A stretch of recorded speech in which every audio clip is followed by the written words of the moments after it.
दुनिया के अंदर बहुत सारे ईसाई हैं जो कलेमे को नकल करने के एतबार से बार बार कलेमा पढ़ते हैं। बहुत सारे दूसरे मज़ाहिब के लोग हैं जो नकले कलेमे के एतबार से बार बार कलेमा पढ़ते हैं, लेकिन जब तक कलेमे के तकाजे पूरे न किए जाए उस वक्त तक के कलेमा हमें फायदा नहीं पहुंचा सकता। कलेमे के तकाजों में एक तकाजा ये है कि हम आखिरत पर ईमान लाएं। जिस तरीके से हम अल्लाह पर ईमान लाते हैं, उसके रसूलों पर ईमान लाते हैं, उसकी किताबों पर ईमान लाते हैं, वैसे ही आखिरत पर। ये आखिरत क्या है? यानी एक मुसलमान का अकीदा ये है कि पैदाइश हमारा आगाज नहीं, मौत हमारा अंजाम नहीं। हम पैदा होने से पहले भी कहीं थे और मरने के बाद हमें कहीं जाना है। मरने के बाद दो ठिकाने हैं, एक को जन्नत कहते हैं, एक को जहन्नम कहते हैं। अल्लाह ने अक्ल देकर, शऊर देकर, अल्लाह रब्बुल इज्जत ने हमारे सामने हिदायत और गुमराही को वाज़े कर दिया। अक्ल भी दिया, शऊर भी दिया, सोचने समझने की सलाहियत भी अता की, और साथ में हादी और रहनुमा की शक्ल में अल्लाह ने अंबिया को भेजा। और हम वो खुशनसीब है कि हमें सिर्फ अंबिया, अल्लाह अकबर, में से कोई भी नबी मिल जाता तो भी हमारा नसीब बुलंद था। लेकिन अल्लाह ने हमें हजरत मूसा नहीं दिया, हजरत ईसा नहीं दिया, हजरत दाऊद नहीं दिया, हजरत अय्यूब नहीं दिया, बल्कि नबीयुल अंबिया, नबियों का सरदार, कायदुल मुरसलीन, सैयदुल मासूमीन, आमिना का लाल मोहम्मदुर रसूलुल्लाह जैसा पैगंबर अता फरमाया। अल्लाह अकबर, जरा तवज्जो तो करें। नबी भी मिला तो सैयदुल अंबिया, नबी भी मिला तो नबीयुल अंबिया, नबी भी मिला तो अल्लाह का हबीब मुस्तफा जाने रहमत जैसा नबी हमें नसीब हुआ है। अल्लाह अकबर। कुरान मुकद्दस की 70% आयतें आखिरत से मुताल्लिक है। अल्लाह रब्बुल इज्जत ने हिदायत और गुमराही को वाज़े कर दिया है। अब हमें चाहिए कि हम आखिरत की फिक्र करें। हम जन्नत में जाना चाहते हैं या जहन्नम में जाना चाहते हैं? कहाँ जाना चाहते हैं? अगर जन्नत में जाना चाहते हैं तो बड़ी वाज़े सी बात है, अगर जन्नत की राह के मुसाफिर बनना है तो रास्ता जन्नत का चुनना पड़ेगा। मिसाल के तौर पर अगर एक रास्ता मुंबई की तरफ जाता है और एक रास्ता कलकत्ता की तरफ जाता है, आप कितने भी पढ़े लिखे हों, आप कितने भी ज़हीन हो, आप कितने भी दानिश्वर हो, आप कितने भी अक्लमंद हो, अगर आप रास्ता कलकत्ता का चलेंगे तो आप पूरी जिंदगी कभी मुंबई पहुंच नहीं सकते। और अगर आप मुंबई का रास्ता चलेंगे तो आप पूरी जिंदगी कभी कलकत्ता पहुंच नहीं सकते। याद रखना, अक्लमंद होना अलग बात है, दानिश्वर होना अलग बात है, लेकिन दानिश्वरी की सबसे बड़ी निशानी ये है कि आपकी मंजिल जो है हमें उस रास्ते को चुनना होगा। अब यहाँ पर एक बात मैं आपसे पूछूं, बहुत वाज़ेह तौर पर सच्ची बात, अगर आप कलकत्ता के रास्ते पे चलकर मुंबई पहुंचना चाहें, कितना भी बड़ा आलिम हाथ थाम ले, क्या वो आपको मुंबई पहुंचा सकता है? कितना भी पीर बड़ा हाथ थाम ले, क्या वो आपको जाहिरी असबाब के साथ मुंबई पहुंचा सकता है? नहीं पहुंचा सकता। बड़ी मिसाल वाज़ेह है, जब आपने रास्ता कलकत्ता का चुना है तो कोई भी आपको मुंबई नहीं पहुंचा सकता। बिला तमसील, जब आपने जहन्नम का रास्ता चुन लिया है तब आपको जन्नत में कौन पहुंचा सकता है? रास्ता हमने कौन सा चुना है? अब जरा तवज्जो करें, हमारा रास्ता कौन सा है? अल्लाह अकबर। जाना जन्नत में चाहते हैं और रास्ता चुना है जहन्नम का। कौन सा रास्ता चल रहे हो आप मुझे बताएं मेरे भाई। अगर रोजाना दाढ़ियां मुंडाकर हम गटरों में फिकवा रहे हैं, ये कौन सा जन्नत का रास्ता है? कानों में एयरफोन लगाकर अगर हम गाना सुन रहे हैं, ये कौन सा जन्नत का रास्ता है? अपनी माँ के साथ बेइज्जती से पेश आ रहे हैं, ये कौन सा जन्नत का रास्ता है? उलमा की तौहीन कर रहे हैं, ये कौन सा जन्नत का रास्ता है? अपने मस्जिदों को, मोहल्ले की मस्जिदों को हमने वीरान कर दिया है, ये कौन सा जन्नत का रास्ता है? आप मुझे बताएं, जब दुनिया में आप मंजिल के लिए रास्ता मुतय्यन करते हैं तो फिर आखिरत के लिए रास्ता क्यों मुतय्यन नहीं करते? अल्लाह अकबर। और जब रास्ता मुतअय्यन करने की बात है तो बिल्कुल वाज़ेह है, जिस रास्ते पर काफिर चलते हैं उस रास्ते पे चलकर जन्नत नहीं मिल सकती। नशे का रास्ता जहन्नमियों का रास्ता है, ज़िना का रास्ता जहन्नमियों का रास्ता है, जुए का रास्ता जहन्नमियों का रास्ता है, माँ बाप के दिल दुखाने का रास्ता जहन्नमियों का रास्ता है, पड़ोसियों को तकलीफ पहुंचाने का रास्ता जहन्नमियों का रास्ता है। अल्लाह अकबर, रास्ता जहन्नम का इंतखाब किया है और जाना जन्नत में चाहते हो, बड़ी नादानी कर रहे हो, बड़ी नादानी कर रहे हो। इस नादानी से आंखें उस वक्त तो खुलेगी जिस वक्त मौत से आंखें बंद होगी। कुरान कहता है रास्ता कौन सा चुनो, फिक्र किसकी करो। अल्लाह अकबर, फिक्र फर्दा करने वालों, फिक्र फर्दा करने वालों, आज और कल की फिक्र करने वालों, इमरोज और फर्दा की फिक्र करने वालों, कभी सोचा कल तो किसी की जिंदगी में आता ही नहीं है, अल्लाह ने किस कल की फिक्र करने का हुक्म दिया। कुरान कहता है वल तंजुर नफ्सुम मा क़द्दमत लिगद वत्तकुल्लाह इन्नल्लाह खबीरुम बिमा तामलून। आखिरत की फिक्र करो, कल के लिए क्या भेज रहे हो, ईमान वालों क़यामत के लिए क्या भेज रहे हो, क्या अमल रवाना कर रहे हो, उसकी फिक्र करो। बड़ी माजरत के साथ हमें कल रोटी की फिक्र तो है, जो रोटी कल खाएंगे या नहीं खाएंगे उस रोटी की हमें फिक्र है। कल घर में रहेंगे या नहीं रहेंगे गारंटी नहीं है, घरों की फिक्र है। कपड़ा कल पहनेंगे नहीं पहनेंगे कपड़ों की फिक्र है। लेकिन वो मैदान महशर जो यकीनन कायम होगा और यकीनन कायम होकर के रहेगा, हमने उसके लिए क्या तैयारी की है। अल्लाह अकबर, बहुत नादानी के साथ जिंदगी गुजर रही है, गफलत है और सिर्फ गफलत है। अल्लाह अकबर, मेरे भाइयों जरा बताइए तो सही, जरा गौर तो कीजिए, जो रोजी नसीब से मिलती है, जो रोजी नसीब से मिलती है, उस रोजी के लिए 8-8 घंटा मेहनत कर रहे हैं, दिल्ली तक जा रहे हैं, मुंबई तक जा रहे हैं, कलकत्ता तक जा रहे हैं, सऊदी और दुबई तक जा रहे हैं। मैं मना नहीं करता हूं, जो रोजी नसीब से मिलना है उस रोजी के लिए कितनी मेहनत कर रहे हो, और जो मगफिरत अमल के जरिए से मिलना है, अल्लाह अकबर, उस मगफिरत के लिए हमने क्या काविश की। याद रखना, अल्लाह ने रोजी का वादा सबके साथ किया है, लेकिन मगफिरत का वादा सबके साथ नहीं किया है। जिस रोजी का वादा सबके साथ है, अल्लाह अकबर, अल्लाह रोजी कुत्तों को भी देता है, अल्लाह रोजी सुअरों को भी देता है, अल्लाह रोजी चिड़िया और कौवों को भी देता है, अल्लाह रोजी मोमिनों को भी देता है, रोजी काफिरों को भी देता है। मगर याद रखना, मगफिरत सबको नहीं देता, मगफिरत सबको अता नहीं करता, बल्कि क्या फरमाता है, वयुअज़्ज़िबु मन यशा, मैं जिसको चाहूंगा अज़ाब दूंगा। और कहता है किसी मकाम पर फयग़फ़िरु मन यशा, जिसकी चाहूंगा मग़फ़िरत करूंगा, जिसकी चाहूंगा मग़फ़िरत करूंगा।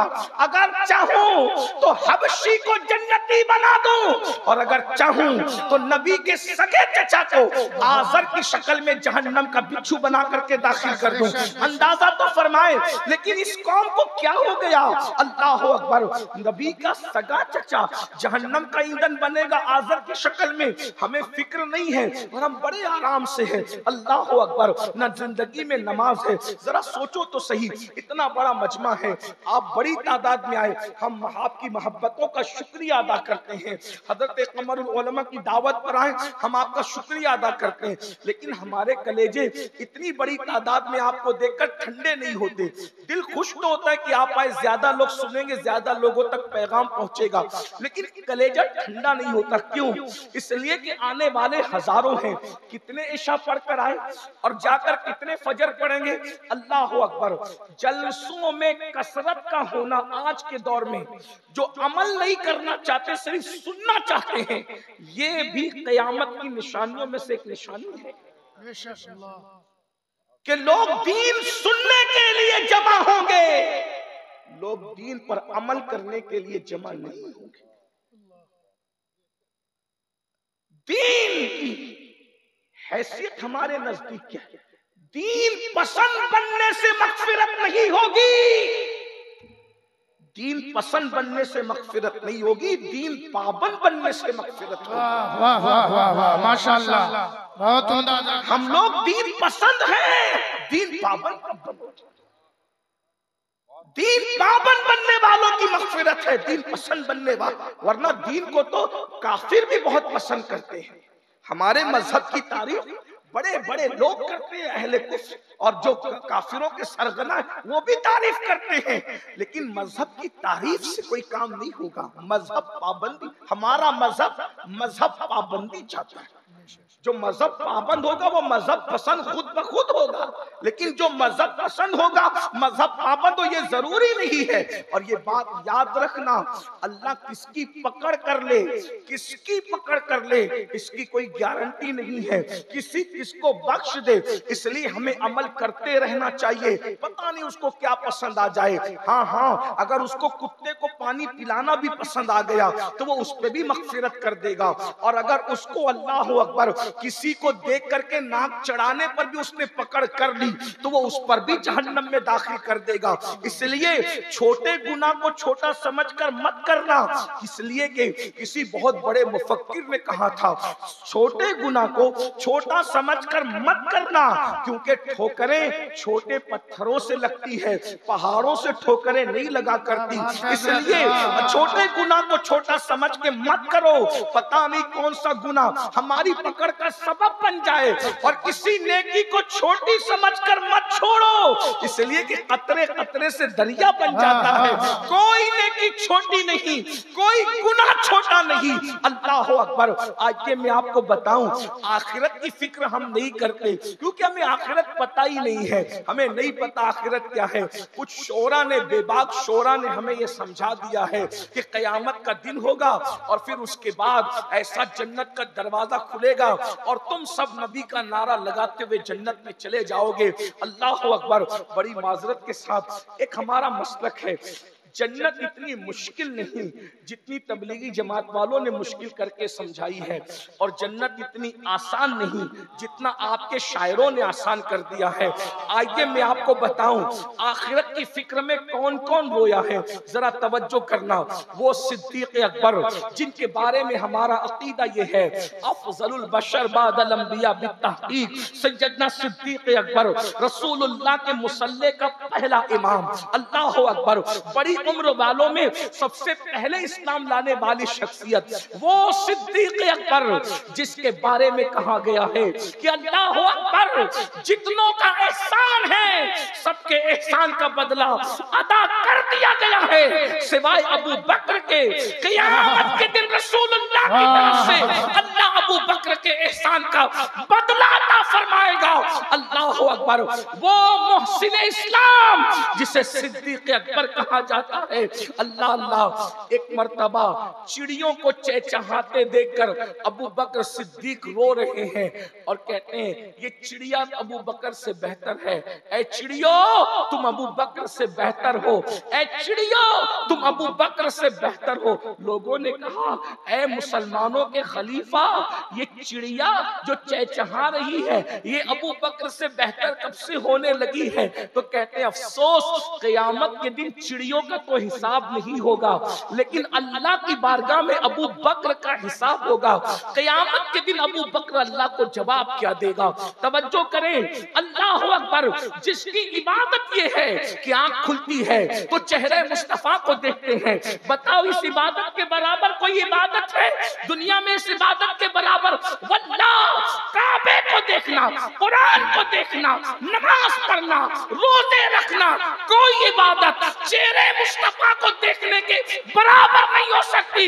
इसलिए कि नमाज पढ़ने वाला नमाजी बनता है, महदी के दौर तक नमाजी बनता रहेगा। हज करने वाला हाजी बनता है, क़यामत तक बनता रहेगा। मरने वाला अल्लाह की राह में शहीद बनता है, क़यामत तक लोग शहीद होते रहेंगे। लेकिन अब कोई सहाबी नहीं बन सकता, न कोई खानका सहाबी बना सकती है, न कोई दरसगाह सहाबी बना सकती है। इसलिए कि सहाबी होने के लिए ईमान की हालत में मुस्तफा जान रहमत का चेहरा देखना जरूरी है। अल्लाह अकबर। जिसका चेहरा देखना सहाबी बना। नाराए तकबीर, नाराए रिसालत, तहफ्फुज़े ईमान कॉन्फ्रेंस, हुजूर सैयद साहब किबला। जिसका चेहरा देखना सहाबी बनाना, और सहाबी का मतलब ये है, रसूलुल्लाह फरमाते हैं मेरे सहाबा पर अल्लाह ने जहन्नम की आग को हराम कर दिया है। अल्लाह अकबर। पर तवज्जो तो फरमाए, सिद्दीक अकबर की इबादत हुजूर का चेहरा, और वही किस तरह चेहरा देखते थे सरकार।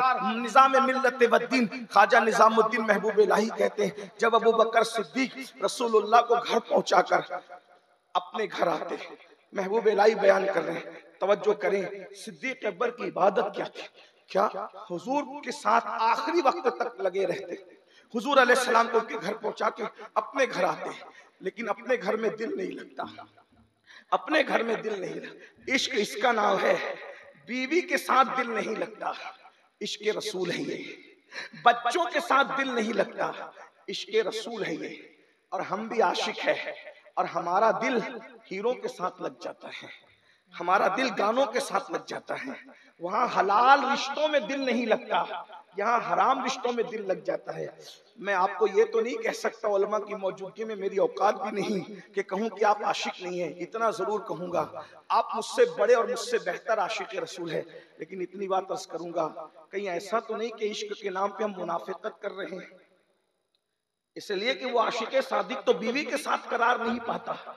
लोगों को जिना के साथ करार कैसे मिल जाता है?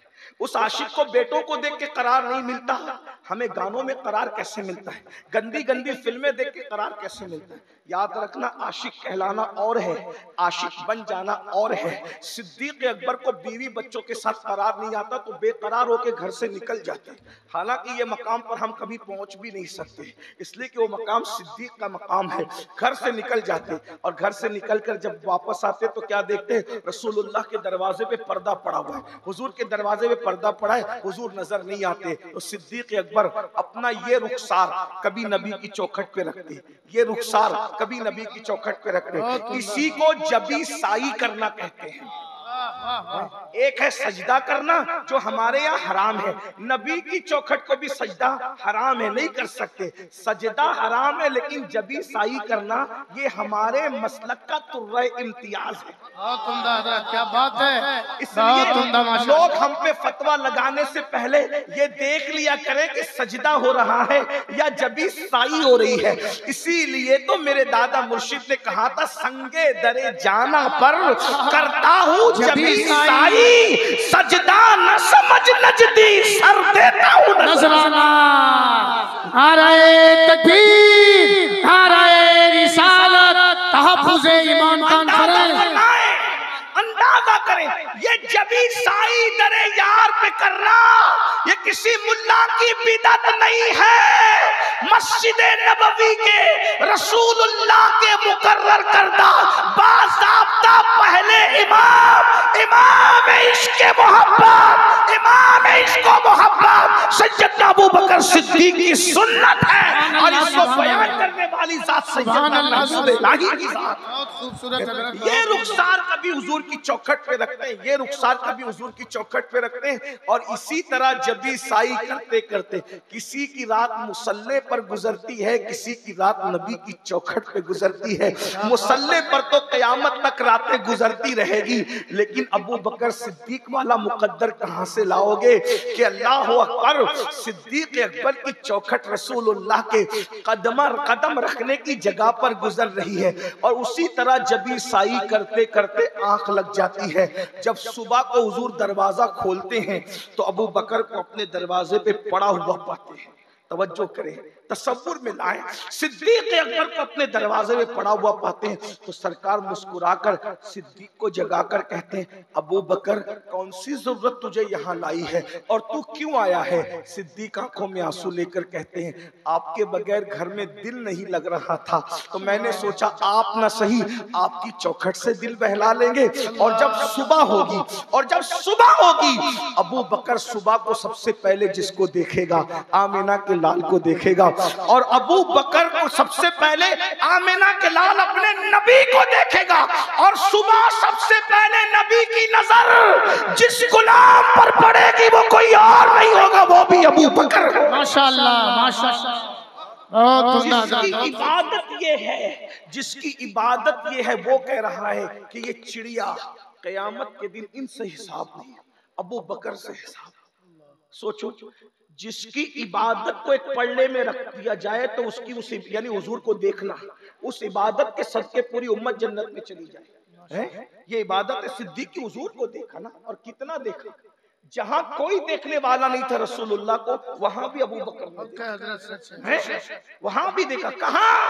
गारे सौर में कोई देखने वाला नहीं था, सिर्फ अबू बकर सिद्दीक थे। और नबी ने भी कैसा दिखाया, अबू बकर की गोद में आंखें बंद कर ली, जितना देखना है देखना। मुसहफ़े कुरान तो क़यामत तक लोग पढ़ेंगे, चेहरा मुस्तफ़ा पढ़ने का शरफ अबू बकर सिद्दीक को हासिल। तवज्जो तो फरमाए, ऐसा नबी को देखने वाला कह रहा है ये चिड़ियों से हिसाब नहीं होगा, अबू बकर अपने अमाल का जवाब क्या देगा? बताओ, जो इतना नेक हो वो क़यामत के हवाले से अल्लाह से डर रहा है, और जिनकी जिंदगी में 5 कलमे भी याद नहीं, वो जन्नत के ठेकेदार बने। सोचो, गौर करो। एक रिवायत यहां पढ़ता हूं, शायद आपके दिल में अल्लाह कोई बात उतार दे। सिद्दीक अकबर के बाद ये सैयदना फारूक आजम जानशीन रसूल, हुजूर का इंतखाब। अल्लाह अकबर, तवज्जो करें, हुजूर का दूसरा इंतखाब। हुजूर अलैहिस्सलाम फरमाते हैं कि मेरे बाद कोई नबी होता तो उमर इब्न खत्ताब होते, ला नबी आबादी, मगर मेरे बाद कोई नबी नहीं। वो कहते थे काश उमर एक परिंदा होता, ये आखिरत की फिक्र थी।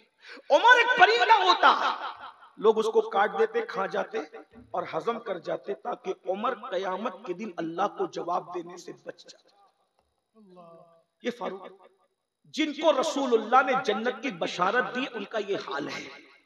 एक बात यहां याद आती है कि फारूक आजम अल्लाह के खौफ से इतना रोते थे, इतना रोते थे कि रोने की वजह से आपके गालों पर आंसुओं का निशान पड़ गया था, आंसुओं का निशान पड़ गया था, इतना रोते थे आखिरत के खौफ से, अल्लाह के खौफ से। मैं समझता हूँ कि शायद हमें कभी अल्लाह के खौफ से रोना आया भी नहीं होगा, क्योंकि हम तो पैसा गुमने पे रोना जानते हैं, किसी की मैयत पे रोना जानते हैं, बेटी की रुखसती पे रोना जानते हैं, बच्चे के फेल हो जाने पे रोना जानते हैं, किसी दोस्त के सफर पे जाने पे रोना जानते हैं, किसी के बिछड़ जाने पे रोना जानते हैं। जो आंसू जाए हो जाने वाले हैं, हमने उनके लिए तो रोया है, लेकिन जो आंसू जहन्नम से निजात दिलाने वाले हैं, शायद हम वो रोना कभी नहीं रोए हैं। और याद भी रखें, वो रोना सबको नसीब भी नहीं होता। याद रखना, खुदा यारों के लिए सबको रुलाता है, लेकिन अपने लिए उन्हीं को रोना नसीब करता है जिनकी मगफिरत का इरादा फरमा लेता।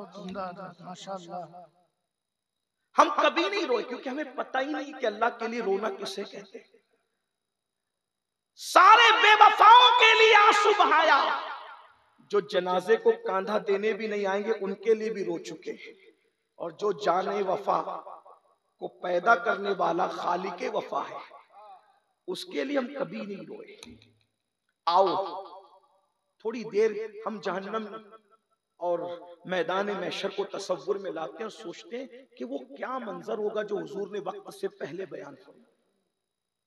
ये जो आखिरत की बार बार उलमा करते हैं, और कुरान ने, हैरत है, कुरान के 70% मज़ामीन आखिरत से मुताल्लिक।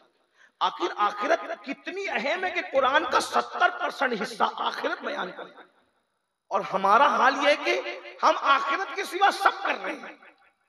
जिसको कुरान ने 70% उन्वान बनाया, हम उसको छोड़ चुके हैं और हम सिर्फ दुनिया में डूबे हुए हैं। गौर कीजिए, तवज्जो कीजिए। सैयदना फारूक आजम और आखिरत की फिक्र, और आखिरत का मंजर क्या होगा, अपने जवानों की खुसूसी तवज्जो चाहता हूं। एक दिन सैयदना फारूक आजम काबे अहबार से मिलते हैं। हजरत काबे अहबार, मैं जहां से पढ़ रहा हूं, एक जात है हजरत मुफ्ती आजम मक्का अल्लामा इब्न हजर मक्की, और दूसरी जात है खातिमुल हुफ्फाज अल्लामा जलालुद्दीन सयूती। इन दोनों की किताब से, और बकिया बहुत से लोगों ने लिखा, लेकिन 2 हवाले मुझे उम्मीद है कि अहले सुन्नत के लिए काफी होंगे। क़यामत क्या है, क़यामत का मंजर क्या है, आखिरत क्या है, आखिरत का मंजर क्या है, थोड़ा गौर करें। ये जो दिमाग के अंदर खप तो बैठा है ना कि इधर हाथ पकड़कर उधर जन्नत में जाएंगे, ये बहुत बात की मंजिल है।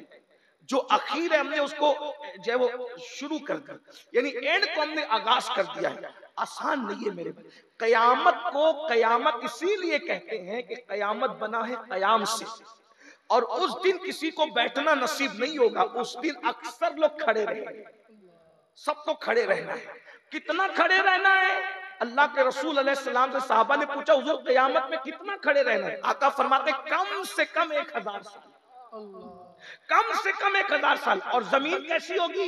ये कुर्सियां नहीं, ये कालीन नहीं, ये सब्जा नहीं। अल्लाह के रसूल अलैहिस्सलाम फरमाते जिस जमीन पे कम से कम 1000 साल खड़े रहना है, कम से कम है, ज्यादा कितना ये तो अल्लाह ही जानता है। एक दिन 50,000 साल के बराबर है। अल्लाह अकबर।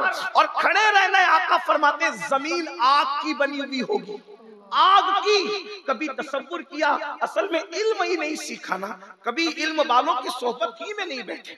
हम तो लायानी बातों के अंदर उलझे रहे मेरे भाई, हमने हकीकतों की तरफ तवज्जो कब की है? कभी तसव्वुर में ये सहाबा क्यों रोते थे? जन्नत की बशारत के बाद भी क्यों रोते थे? इनको अल्लाह ने अपनी रजा का ऐलान किया था, फिर भी क्यों रोते थे? वो जानते थे महशर क्या है, महशर भी महशर है, महशर में भी महशर है, क़यामत में भी क़यामत है। रसूलुल्लाह का फरमान सहाबा ने सुन रखा था, जमीन आग की बनी हुई होगी। कभी तवे पर उंगली रख करके सोचो, गरम तवे पर के उंगली भी तवा की गर्मी भी उंगली बर्दाश्त कर सकती है? अपने हीटर को कभी पकड़ा? नहीं पकड़ सकते। जो दुनिया के हीटर की गर्मी बर्दाश्त न कर सके, जो अपने गीजर की गर्मी बर्दाश्त न कर सके, आग की बनी हुई जमीन पे कम से कम 1000 साल तक कैसे खड़े रहे? और आका ये तो जमीन नीचे का हाल है, ऊपर हाल ये है, सूरज और इंसान के सर के दरमियान सिर्फ 1 हाथ का फासला है। तवज्जो कीजिए, गौर कीजिए मेरे भाइयों, जरा सोचिए किस मंजिल से हमें गुजरना है, किस मकाम से हमें गुजरना है। इसी पे बस नहीं, आज चौथे आसमान पे सूरज है और पीठ की तरफ से चमक रहा है, और उस दिन सूरज 1 हाथ के फासले पे होगा और चेहरे की तरफ से चमकेगा। और अपने ज़ौक़ के मुताबिक कह दूं, ना वहां किसी की दादागिरी चलेगी, ना किसी की बाबागिरी चलेगी, कुछ नहीं चलेगा, कुछ नहीं चलेगा। वहां कोई रियाया नहीं होगी, कोई बादशाह नहीं होगा, कोई कुछ नहीं होगा, वहां कोई कुछ नहीं होगा। वहां सिर्फ सब बंदे होंगे, सब बंदे होंगे। बल्कि उससे पहले ऐलान होगा लिमनिल मुल्क, किसकी हुकूमत है? तो फिर खुद ही कहा जाएगा लिल्लाहिल वाहिदिल क़हार, किसी की हुकूमत नहीं है, जो क़हार है उसी की हुकूमत है। ना वहां किसी के लिए तख्त होगा, ना ताज होगा। उठकर पानी न पीने वालों, जरा सोचो तो सही, अभी नेक और बद का कोई बयान ही नहीं है, अभी तो आम बात हो रही है।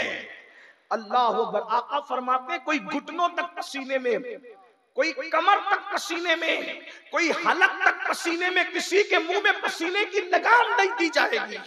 लोग पसीने में डुबकियां लेंगे, नंगे होंगे, नंगे, और सिर्फ ऊपर देख रहे होंगे। उम्मुल मोमिनीन सैयदा आयशा सिद्दीक़ा ने कहा या रसूल अल्लाह नंगे होंगे, लोगों को हया नहीं आएगी। कहा आयशा लोग दूसरों को क्या देखेंगे, लोगों को अपने आप को देखने की फुर्सत नहीं होगी।